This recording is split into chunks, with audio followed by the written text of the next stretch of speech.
8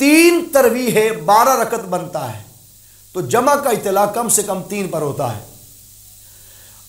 اس لیے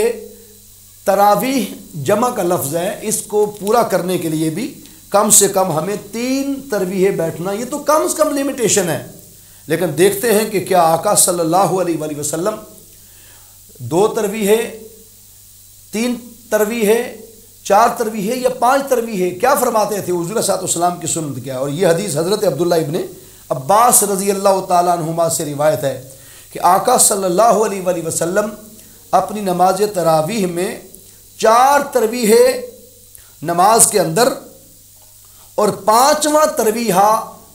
3 وتر سے پہلے ادا فرماتے تھے۔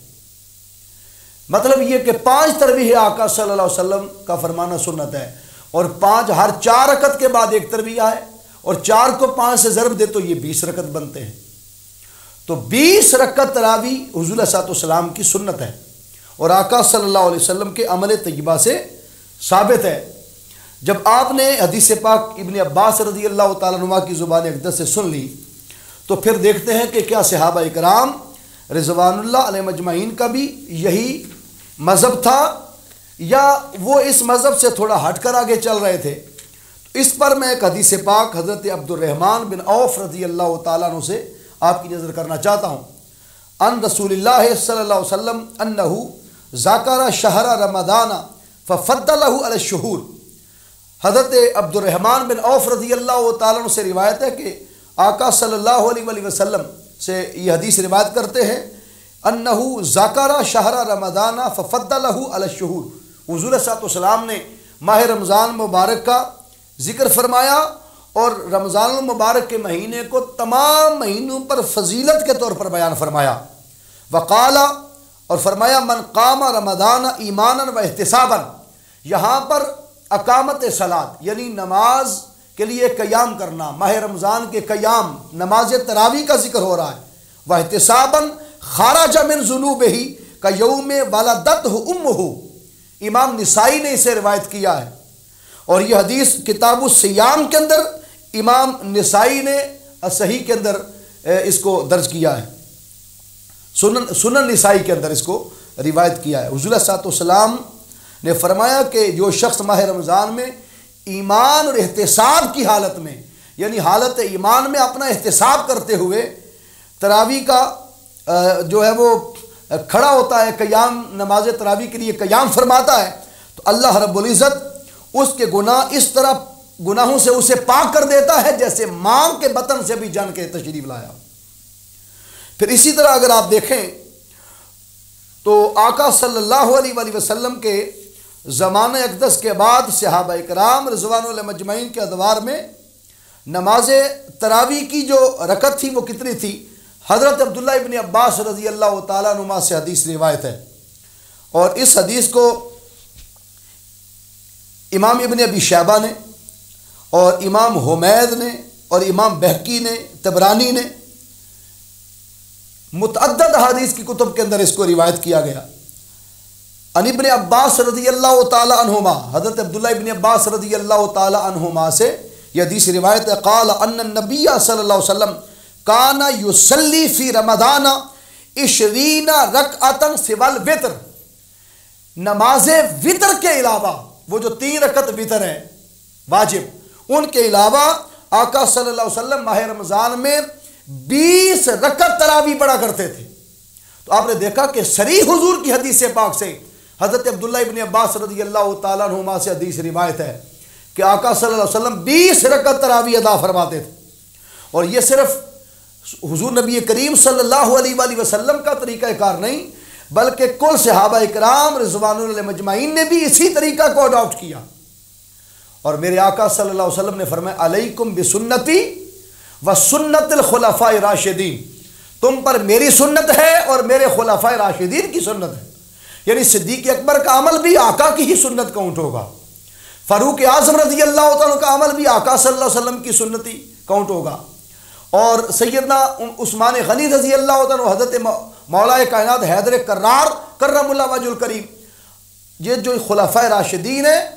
ان کے عمل کو بھی آقا صلی اللہ علیہ وسلم نے سنت کے درجے پر کھڑا کیا کیونکہ یہ میری پیروی کرتے ہیں اور ان کی سنت کو اڈاپٹ کرنا بھی یہ دین مبین کا حصہ قرار دیا، اور امت کے لیے یہ عمل کے انکلوسیو، کمپلسری، مسٹ، واجب، فرض اور لازم قرار دیا ان کو فالو کرنا۔ وقال الامام ابو عیسیٰ الترمذی فی سننہ، امام ابو عیسیٰ نے اپنی سنن ترمذی کے اندر اس کو روایت کیا۔ واکثر اہل العلم علی ما روی عن عمر وعلی رضی اللہ تعالی عنہما، فرماتے اکثر اہل علم جن میں یہ مسئلہ روایت کیا گیا سیدنا فاروق اعظم رضی اللہ تعالی عمر بن خطاب کے بارے، حضرت علی المرتضیٰ شیر خدا کے بارے، وغیرہما من اصحاب النبی صلی اللہ علیہ وسلم، ان کے علاوہ بھی جو تمام صحابہ کرام رضوان اللہ مجمعین ہیں ان کو بھی اس حدیث میں، اس روایت میں شامل کیا گیا۔ ان کے علاوہ عمر بن خطاب کا نام لیا، مولا کائنات حیدر کرار کا نام لیا کرم اللہ وجہ الکریم، ان کے بعد پھر کل صحابہ اکرام، کل حضور صلی اللہ علیہ وسلم کے اصحاب کا ذکر کر کے فرمایا 20 رکعتاً، یہ تمام بالاتفاق 20 رکعت تراویح ماہ رمضان المبارک میں ادا کرتے تھے۔ اور ان کے بعد فرمایا وَهُوَ قَوْلُ الثَّوْرِ، امام سفیان ثوری بھی ایسا کرتے، وابن المبارک اور امام عبداللہ ابن مبارک بھی،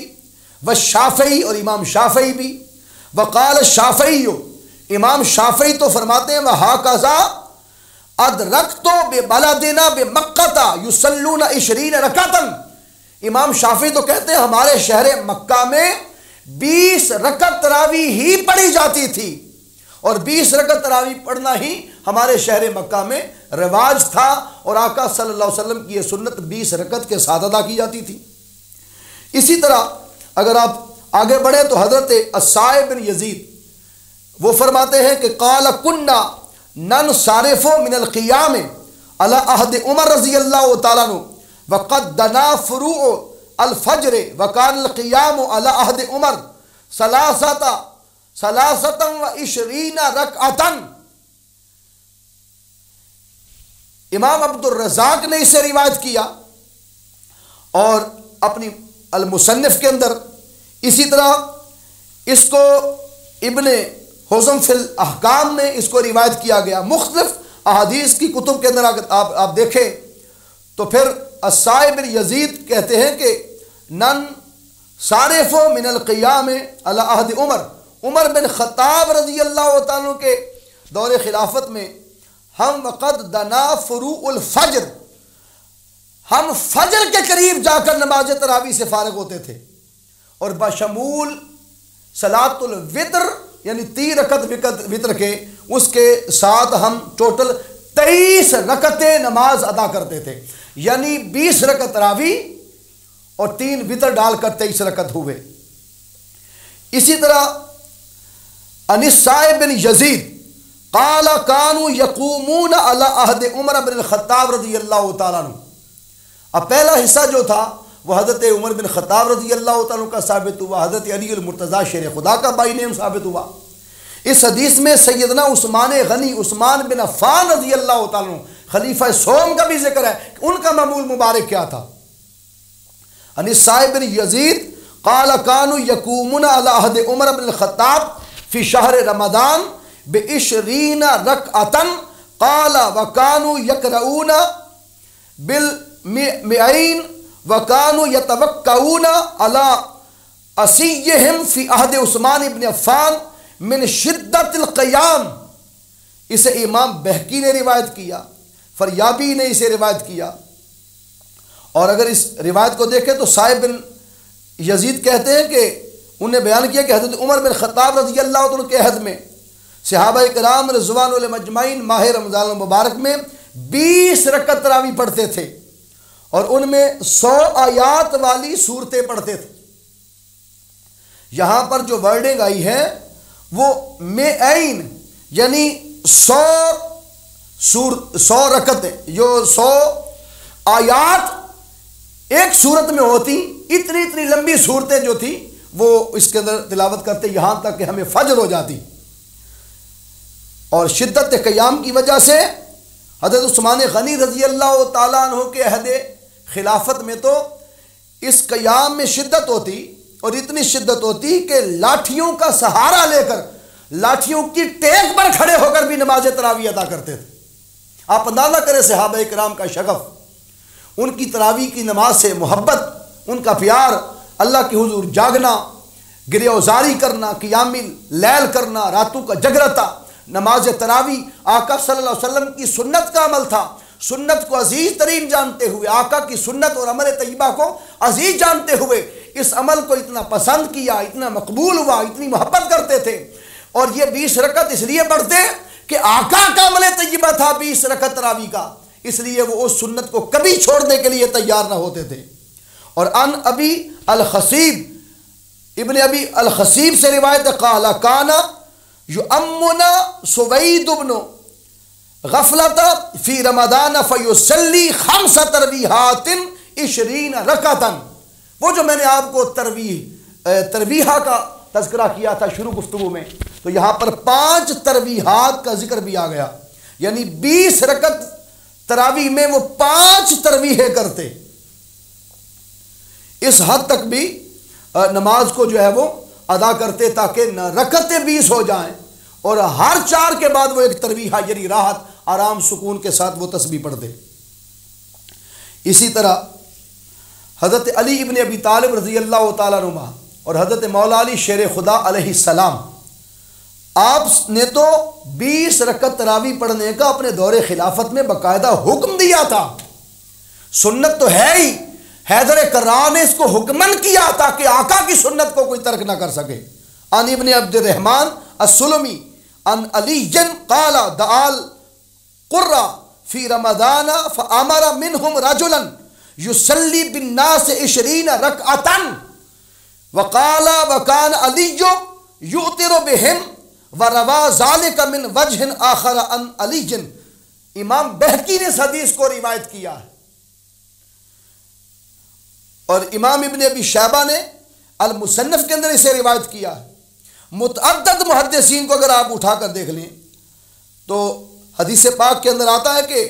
حضرت عبد الرحمن السلمی رضی اللہ تعالیٰ سے مروی ہے کہ حضرت علی رضی اللہ تعالیٰ نے ماہ رمضان مبارک میں جتنے اچھی تلاوت کرنے والے قاری تھے ان کو بلایا، اور قرات کرنے والے اچھے قاریوں کو جمع کیا، اور انہیں بلا کر ان میں سے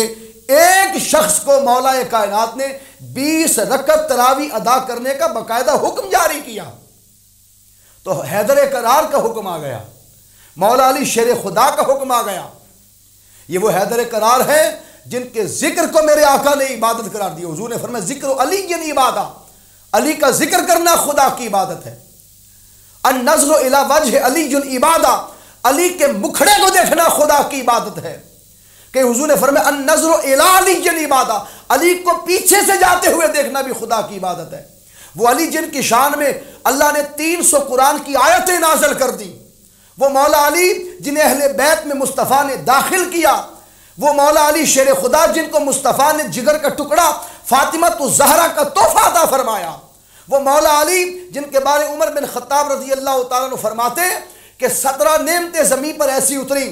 جن میں سے کسی روئے زمین کے فرد کا کوئی حصہ نہیں، وہ 17 کی 17 نعمتیں مولا علی کی گود میں آئیں۔ اور عمر بن خطاب کہتے ہیں اگر ان میں سے 3 مجھے مل جاتی تو میں خود بک جاتا، وہ 3 خرید لیتا، مگر اس میں سے ایک بھی میرا نصیب نہ تھا۔ وہ 17 کے 17 حیدر کرار کا نصیب تھے۔ نمبر 1 فتح خیبر، یہ مولا علی کے ہاتھوں لکھی تھی۔ نمبر 2 حضور کے جگر کا ٹکڑا مصطفیٰ کی بیٹی سیدہ کائنات سیدۃ نساء العالمین سیدۃ نساء الجنہ حضرت فاطمہ الزہرا سلام اللہ علیہا، یہ بھی حیدر کرار کا نصیب ہے۔ اور نمبر 3 حالت جنابت میں کہ جب بندے پر غسل واجب ہو جائے، حضور نے فرمایا علی تو بھی مسجد نبوی میں اس حال میں داخل ہو سکتا ہے اور میں محمد عربی بھی داخل ہو سکتا صلی اللہ علیہ وسلم۔ مسجد نبوی میں حالت جنابت میں کسی کو داخل ہونے کی اجازت نہ تھی، حضور نے اپنے آپ کو اور حیدر کرار کی اجازت کی اناؤنسمنٹ فرمائی ہے۔ وہ مولا علی شیر خدا کرم اللہ وجہ الکریم جن کے بارے ام المومنین حضرت عائشہ صدیقہ رضی اللہ تعالیٰ عنہا فرماتی تھی کہ میں نے علی سے بڑھ کر کسی کو مصطفیٰ کی شریعت کا پابند نہیں دیکھا، میں نے مولا علی سے بڑھ کر کسی کو شریعت کی پاسداری کرتے نہیں دیکھا۔ تو جو شریعت کے اتنے پابند ہوں کہ جن کی ایک نماز اثر حضور علیہ السلام گود میں آرام فرما ہوں، اگر سورج ڈوبنے کے قریب پہنچ جائے اور نماز قضا ہونے لگے تو آنکھوں سے آنسو تھمتے نہیں ہیں۔ ارے جن کی ایک نماز کے قضا کے خالی اس پیغام پر آنسو کبھی تھمے نہ اور آنسو کی لڑیاں لگ جائیں اور آقا پوچھیں علی تیرے آنسو بتاتے ہیں کہ آپ کی نماز قضا ہو گئی ہے، قضا پڑھنی ہے یا ادا پڑھنی ہے؟ عرض کی آقا سر مصطفیٰ کا ہو، چہرہ حضور کا میری گود میں ہو، گود علی کی ہو، اور اگر میں نے قضا پڑھی تو قیامت تک دنیا تانے دے گی۔ ایک ولایت کا بادشاہ، ایک نبوت کا سرتاج، آقا میں قضا نہیں بلکہ ادا پڑھنا چاہتا ہوں۔ مصطفیٰ اٹھے، سورج کو اپنے ہاتھوں سے یوں اٹھایا جیسے پتنگ باز ڈور سے پتنگ کو کھینچ کر بلند کرتا ہے، مصطفیٰ نے سورج کو یوں پلٹا دیا اور مولا علی نے نماز عصر جو ہے وہ ادا فرمائی، قضا نہیں ہونے دی۔ اس سے پتہ چلا کہ مولا علی شیر خدا کتنے شریعت کے پابند اور پاسدار تھے۔ انہوں نے قاری حضرات جمع کیے اور قرا حضرات جمع کر کے ان میں سے ایک قاری کو 20 رکعت تراویح ادا کرنے کا باقاعدہ حکم دیا ہے، اور خود مولا علی شیر خدا کرم اللہ وجہ الکریم خود آگے کھڑے ہو کر ان کو وطر کی نماز پڑھاتے، وطر آپ خود پڑھاتے اور 20 رکعت قاری اچھے قاری کو آگے کھڑا کر کے ان سے پڑھواتے۔ ان ابی الحسن ان علی ابن ابی طالب رضی اللہ تعالی امر رجلا ان یصلی بالناس 5 تراویحات 20 رکعتا۔ حضرت ابو الحسن بیان کرتے ہیں کہ حضرت علی کرم اللہ وجہ الکریم نے ایک شخص کو ماہ رمضان مبارک میں 5 تراویحوں میں 20 رکعت تراویح پڑھانے کا حکم دیا، یعنی 5 تراویح، ہر 4 رکعت کے بعد ایک تراویح۔ تو آپ دیکھ رہے ہیں کہ تراویحات کا ذکر مسلسل حدیث کی کتب کے اندر مل رہا ہے۔ امام ابن ابی شیبہ نے اسے روایت کیا، امام بہقی نے اسے روایت کیا السنن الکبریٰ کے اندر، اور پھر ان علی انہ امر رجلا یصلی بہم فی رمضان 20 رکعتا وہذا ایضا سوى الوتر۔ امام ابن عبد البر نے بھی اسے روایت کیا، وہ فرماتے ہیں کہ حضرت علی رضی اللہ تعالیٰ عنہ سے مروی ہے کہ ایک شخص کو انہوں نے حکم دیا کہ وہ رمضان المبارک میں مسلمانوں کو 20 رکعت تراویح پڑھائیں، اور یہ رکعات وطر کے علاوہ تھیں۔ اگر وطر ملاتے تو 23 رکعتیں ہو جاتی، تو 20 رکعت تراویح سراسر خلفائے راشدین کا عمل، خود تاجدار کائنات صلی اللہ علیہ وآلہ وسلم کے عمل طیبہ سے ثابت ہے۔ اگر حضور شیخ الاسلام ڈاکٹر محمد طاہر القادری مدظ اللہ العالی کی لکھی ہوئی حدیث پر کتاب المنہاج السوی من الحدیث النبوی صلی اللہ علیہ وآلہ وسلم کا اگر مطالعہ کریں تو آپ کو اس کے صفحہ نمبر 315 سے لے کر،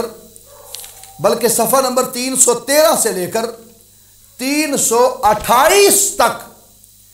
کم و بیش 19 احادیث آقا صلی اللہ علیہ وآلہ وسلم کی ذات اقدس خلفائے راشدین اور صحابہ اکبار رضوان اللہ علیہم اجمعین سے تقریباً 19 احادیث جو ہے وہ آپ نے یہاں پر درج کی ہیں، یا اس سے تھوڑی زائد آپ نے درج کی ہیں، تاکہ لوگوں کو اس مغالطے سے نکالا جائے کہ 8 رکعت تراویح 12 رکعت تراویح کا کوئی تصور نہیں ہے۔ یہ تصور سراسر احادیث نبوی صلی اللہ علیہ وآلہ وسلم سے 20 رکعت تراویح پر مشتمل آ رہا ہے۔ اس لیے دوستان عزیز شام اپنے اپنے گھروں میں سکون سے نماز پڑھیں۔ کرونا وائرس کی وجہ سے حالات ایسے ہیں کہ لوگ مسجدوں میں جانے سے پریشان ہیں، کچھ پابندیاں بھی ہیں۔ اپنے گھروں کے اندر آپ اپنے بچوں کی جماعت کروائیں۔ ہم اپنے گھر میں اپنے بچوں کے لیے رکعتیں 20 تراویح کے لیے نماز باقاعدہ باجماعت کرتے ہیں، آپ لوگ بھی کریں، اپنے گھروں میں اہتمام کریں، اپنے بچوں کو ترغیب دلائیں، اپنے گھروں کو مسجد بنائیں، مسجدوں کا ماحول پیدا کریں، اپنے گھروں کے اندر تربیت گاہیں بنائیں، اپنے احوال چینج کریں۔ اللہ نے یہ موقع دیا ہے لوگوں کو اپنے گھر آباد کرنے کا، کیونکہ گھر وہی آباد ہوتا ہے جس گھر میں اللہ کا ذکر ہوتا ہے، اس کے رسول صلی اللہ علیہ وسلم کا ذکر ہوتا ہے۔ حلقات درود و فکر قائم کریں، وہاں گھر میں بیٹھ کر تسبیحات درود شریف کی پڑھیں، تسبیحات پڑھیں، اپنے بچوں کو، اپنی اولادوں کو، اپنی نسلوں کو قرآن اور صاحب قرآن کی محبت سے آشنا کریں۔ اللہ تبارک و تعالی ہمیں 20 رکعت نماز تراویح آقا کی سنت کے مطابق ادا کر کے تمام اشکالات امت کے دور کر کے ہمیں اپنے دین مبین کے ساتھ انصاف کرنے اور آقا صلی اللہ علیہ وسلم کے دین مبین پر عمل پیرا ہونے کی توفیق عطا فرمائے۔ بار دیگر ہم آپ سے درخواست کرتے ہیں کہ ان رکعتوں کے اندر، ان نمازوں کے اندر اللہ کا قرب، اللہ کی معرفت، اللہ کی خوشنودی، اللہ کی بارگاہ میں جستجو، قربت کی، معرفت کی، عبادت کی ملتی ہے۔ اور ایک دن صحابہ نے پوچھا آقا مل احسان، احسان کیا ہے؟ حضور نے فرمایا ان تعبد اللہ کأنک تراہ وإن لم تکن تراہ فإنہ یراک۔ حضور علیہ الصلوۃ والسلام نے فرمایا کہ نماز اس طرح پڑھو کہ جیسے تم اللہ کو دیکھ رہے ہو، اور اگر یہ دیکھنے کی طاقت نہیں تو کم سے کم یہ ضرور جانا کرو وہ تو تمہیں دیکھ ہی رہا ہے۔ اللہ اس طرح ہمیں نماز پڑھ کے اپنے مالک کے حضور جھکنے اور اپنے مالک کا قرب و جوار اور حسن مطلق پر اپنی نگاہیں جمانے کی توفیق عطا فرمائے۔ وما علینا الا البلاغ۔